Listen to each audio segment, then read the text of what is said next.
Hi everyone, I'm Anna, and welcome to the Reverent Wisdom of a Meme. Today's message is from Job 5:9. He performs wonders that cannot be fathomed, miracles that cannot be counted. This verse is a reminder that God can perform great miracles and things that you can't imagine, giving glory to his promises to all of us despite our sin and our trouble, if we only choose to find and follow him.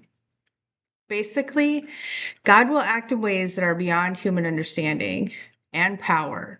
And we humans, we can't understand or comprehend why or how based on our own reasoning. God is a mystery that we'll never completely understand. And faith is his plan, the way to eternal life. Though as humans, it's hard for us to grasp the concept of what that really means. This is really about the nature of God and the relationship he has with us and our relationship with suffering and sin in our life.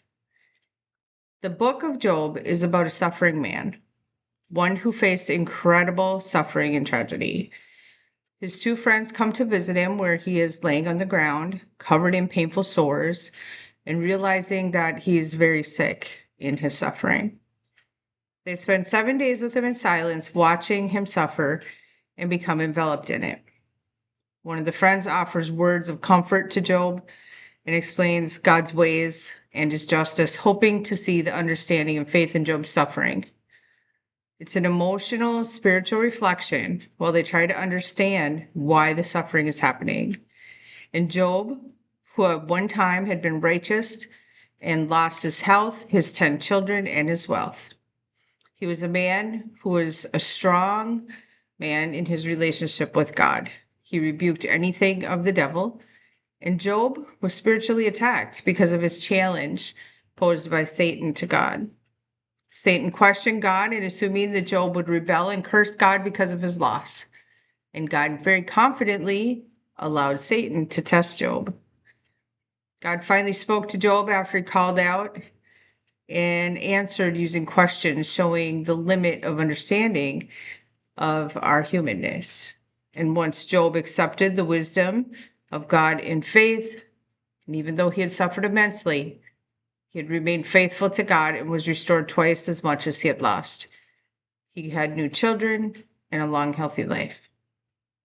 And it is ultimately a story of resilience and faith. Today's message is no matter what earthly suffering you must endure, if you remain faithful and deeply connected to God, you'll be restored. It is hope for those who live in doubt and suffering, and it reminds us that perseverance will lead us to God and righteousness. You only have to have faith in the miracles and unconditional love of God, because love is the answer. If this resonated with you, please like and share my post. And thank you for your donations to my divine mission and for helping me to keep my message alive. I'll see you next time.